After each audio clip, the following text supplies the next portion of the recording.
গাইবান্ধার পলাশবাড়িতে IFIC bank গ্রাহকদের সাথে মতবিনিময় সভা অনুষ্ঠিত।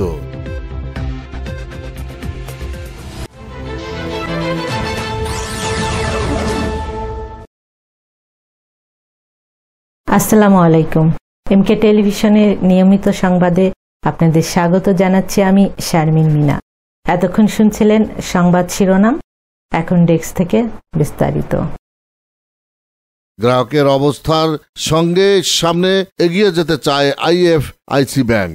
2025 নতুন বছর উপলক্ষে গাইবান্ধা পলাশবাড়ি আইএফআইসি ব্যাংকের গ্রাহকদের সাথে মতবিনিময় সভায় কথাগুলো বললেন শাখা ব্যবস্থাপক সাজিদ রশিদ।